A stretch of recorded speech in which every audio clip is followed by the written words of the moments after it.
Good afternoon and welcome to a review of Tomo-Chan as a Girl. Yes, we on episode 6 and we're halfway through the episodes of this. Now, last week we had all the moms together in one episode.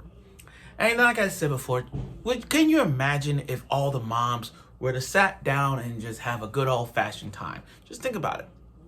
You have Tomo's mom, Mitsuru's mom, and Carol's mom all together sitting at one table. That would have been a spinoff. But now we get into this episode. And this episode was downright funny. I can't ever think of one episode of Tomo-Chan as a Girl to sit down and say, you know what? This is my least favorite. But when it comes to rom-coms, it's always a development between the boy or the girl or both. And that happens. So when I look at this episode, I gotta say, you know what? Development is adapting. And we have got it. So let's get right to the review of Tomo-Chan as a Girl, episode 6. Boom. Okay. Now, it's Tomo's birthday. Happy birthday, Tomo. And your birthday, July 7th. You know what's funny? I had to look it up. I had to look up their birthday. Tomo's birthday is July 7th. So mark that date down, guys. July 7th. Her birthday.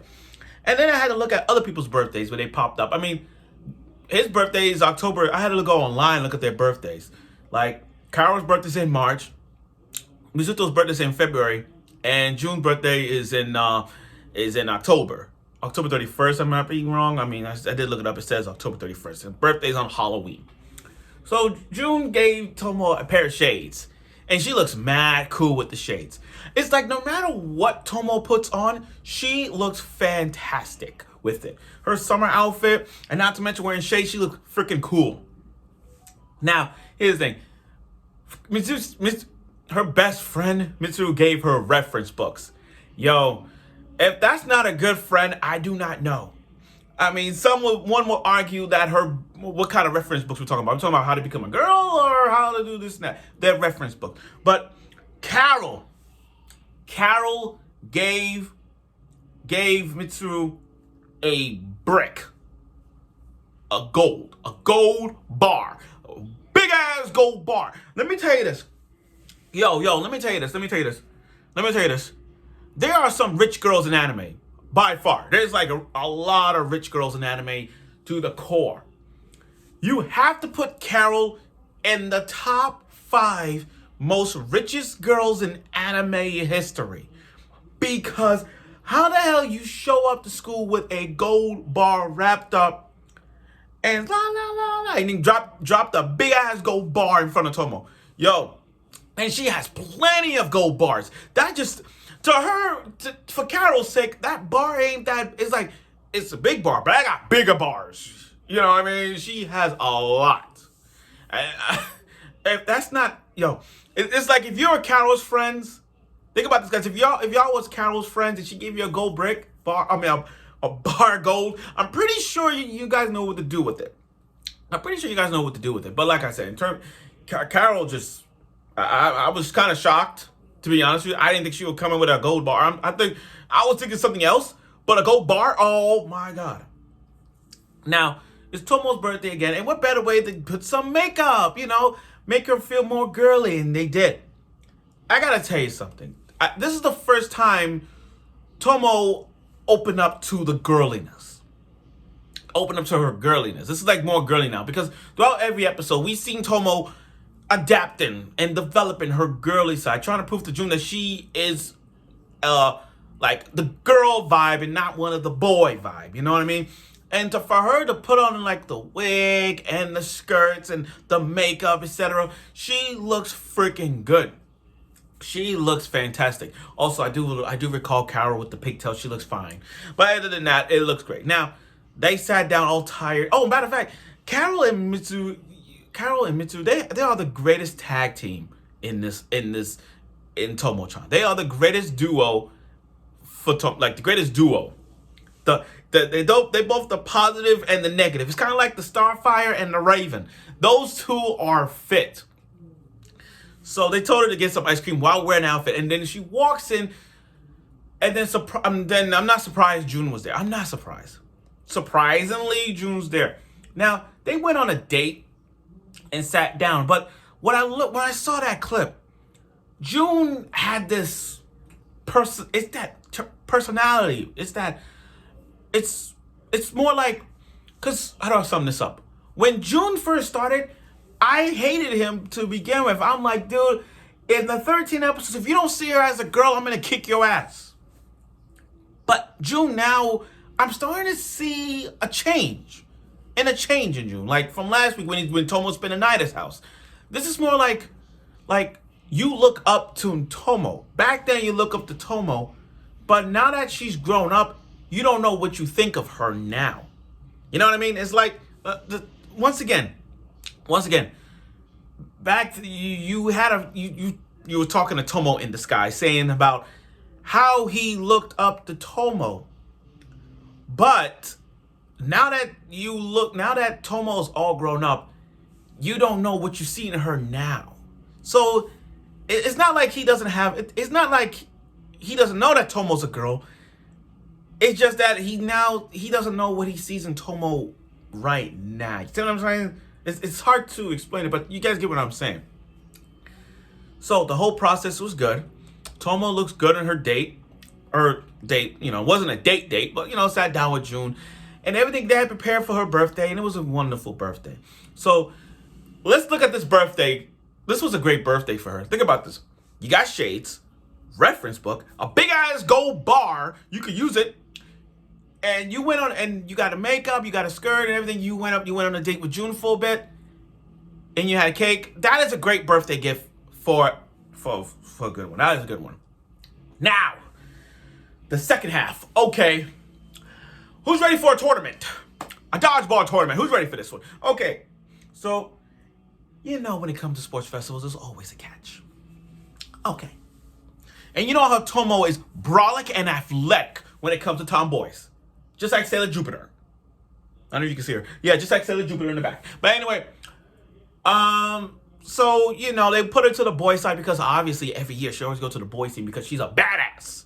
You see how forceful she throw the dodgeball? It's like a Kai Blast. And speaking of Kai Blast, this is more like a Dragon Ball Z all over again. Let me tell you how. So in the first round, they're up against these delinquents that Jun and Tomo beat up.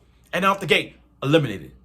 And then the second round, they're up against the karate club, the boys' karate club. And boy, I feel bad for Masaki. I feel bad. I really, really feel bad for him. I mean, he got his ass kicked, but I feel bad for him. Then you up against the third round, named Gorilla Senpai, whatever, Gorilla. I call him Gorilla. Gomo, but I call him Gorilla. Anyway, he up against this gorilla-looking character with his team, and he literally destroyed them. Tomo at full blast, throw that ball like it was nothing. Whoosh, throw that ball like it was nothing. And then at the end of the day, and then that shot looked like Dragon Ball Z all over again. Gorilla threw the ball at Tomo, and it looked like a giant spirit bomb, giant Kai Blast, about to blast Tomo. And then here comes Jun Step jumping in like, looking like a blast. I'm like, this is so Dragon Ball Z all over again. Remember that scene? When Nappa came in and just trying to destroy Gohan? And then Piccolo jumps in like this at full force, taking that, sacrifice himself for Gohan. Yo, that is exactly what Jun did. Jun did the Piccolo. He did a Piccolo, sacrificed himself for Tomo. And it was so dramatic. It was like a soap opera. I'm like, this is so Dragon Ball all over again. And then at the end, and then you got Tomo going Kaioken at full force, going Kaioken with the ball in her hand, like she gonna do a Kamehameha, but then she didn't hit her. She's like dodged it to point back, to rebound the ball, to give it to Jun, but he gave it to this friend, and then he just threw it like with nothing, like fuck this shit. But you know what's funny about this? That gorilla looking character, you know what it reminds me of? Spy X Family. This legit reminds me of Spy X Family, where they did the because Spy X Family did this reference too when Anya and Damien did this kind of a Dragon Ball Z when they were in Namek kind of reference going on. It's like that. It's like what they did in this one. So props for them even doing a reference to the Dragon Ball Z. Yeah, I really like that. But But again, in Spy X Family, you got the big guy, someone who's an adult, but he's actually the grade school. Him when he was playing dodgeball, big guy with the glasses, that guy. And I'm looking at this gorilla guy. I'm like, there's no way he's a third year. He's an adult. There's no freaking way. But it is what it is. So after Tomo's team won, I looked closely at Mitsu's. Her reaction is just like, I don't know why. I trust Mitsu. It's just that look in her eyes tells, you know what they say, a picture's worth 1,000 words. That's what I saw in this one. It's like Mitsu is clapping, but the way she's clapping, she's like this. And I'm like, I understand Tomo's happy, but Mitsu is not. I don't know. Something about this is like, I'm feeling something. I don't know. I'm feeling it. Now Gorilla Senpai and Gorilla Senpai, Mitsu's, having a match. And it's true. Jun is so athletic. He could have participated in clubs and anything when it comes to karate or judo. He could be in anything, but he's not. But the only reason he isn't is because, once again, he wants to beat Tomo physically. He wants to beat Tomo. And like always, he looks up to Tomo. But now that she's grown up, it's hard to be like, I feel it in Jun's way where he's like, okay, Tomo is a girl, but in terms of beating her, I can't beat her physically. And I got to figure out a way. But over time, I think Jun now realized, like, Tomo's a girl. She's not a rival anymore. I can't see her as a rival no more. Back when we were little kids, yeah, I was a rival to her. But now that she's all grown up and everything, it's hard to adapt. It's hard for him to adapt that Tomo, it's still the same. Like, this is not the same Tomo that back in the days. This is the different Tomo. And I think Jun is now realizing it, and I hope he does. And I hope he sees it as it grows. But anyway, overall, this episode was really funny, and a little bit of development going on with Jun. Mostly on Jun, because Jun now sees the development of it, and Tomo as well, given the fact that Tomo is now developing her girly side, and I hope she continues to be more girliness as the episode progresses. But props for this episode, giving us like more development in Tomo and Jun's relationship, and Dragon Ball Z reference with the whole dodgeball tournament, because it was lethal as fuck. Not even fun. It was a whole thing, like, just blasting everything. But that's here and there. So stay tuned for next week's episode of Tomo-Chan's a Girl. I look forward for next week's episode of it, and I'm sure you will.